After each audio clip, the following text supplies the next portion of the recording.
ভাই এবং বোনের সম্পর্ক যে কত মধুর আজকের এই গল্প থেকে আপনারা বুঝতে পারবেন। ভাই অনেক রাত্রে ভাইয়ের ফোনে ফোন আসলো বোনের। তখন ভাই বলছে, কিরে বোন, এত রাত্রে ফোন করেছিস কেন? তখন বোন কান্না কণ্ঠে বলছে, ভাই আমার ভয় করছে খুব। তখন ভাই বলছে, কেন, কি হয়েছে বোন?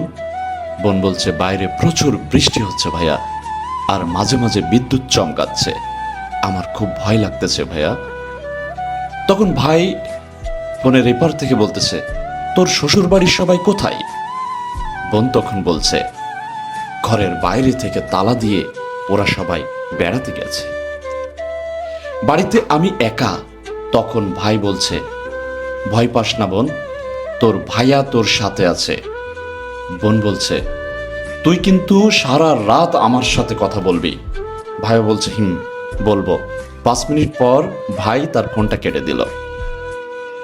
ফোনটা কেটে দেওয়ার পরে মেয়েটা আরো বেশি ভয় পেয়ে চিৎকার করে কান্না শুরু করলো। ঠিক 30 মিনিট পর তার ভাই তাকে ফোন দিল। ফোন দিয়ে বলছে, হ্যালো। তখন বোন আরো জোরে জোরে কান্না কান্না কণ্ঠে বলছে, তুই ফোন কেটে দিলি কেন সেটা বল, আমি অনেক ভয় পাইছি। তখন ভাই বলছে, ভয় পাস না লক্ষ্মী সোনা বোন, তোর ভাই তোর বাড়ির সামনে দাঁড়িয়ে আছে। তখন বোন বলছে, এই ঝড় বৃষ্টির রাতে তুই বাইরে দাঁড়িয়ে আছিস? তখন ভাই বলছে, সারা রাত তোর জন্য আমি দরকার হলে বাইরে দাঁড়িয়ে থাকব। এভাবে ওদের ভাই বোনের মধ্যে কথা হতে থাকে। কিন্তু হঠাৎ মেয়েটি ঘুমিয়ে পড়ে। পরের দিন সকালবেলা থেকে মেয়েটি ওর ভাইকে ফোন দেওয়ার চেষ্টা করে, কিন্তু ফোনটা বন্ধ ছিল। মেয়েটি জানতে পারে ওর ভাইকে আর খুঁজে পাওয়া যাচ্ছে না। পরে জানা যায় বিদ্যুৎ স্পষ্ট হয়ে সেই রাতেই ছেলেটি মারা যায়।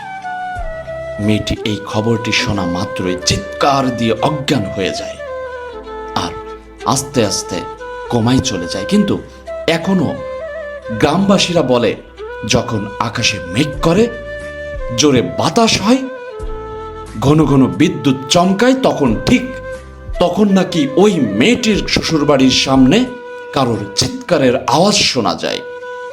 কেউ একজন চিৎকার করে বলছে, ভয় পাস না তুই, ঘুমাও বোন, আমি জেগে আছি। আসলে মা বাবার পরে যদি আর কোনো পবিত্র সম্পর্ক থেকে থাকে, সেটা হলো ভাই বোনের সম্পর্ক। আমি ভাই বোনের সম্পর্ককে সবসময়ের জন্য সম্মান জানাই, আর সব সময় দোয়া করি যেন পৃথিবীর সকল ভাই বোনগুলো ভালো থাকে। আসুন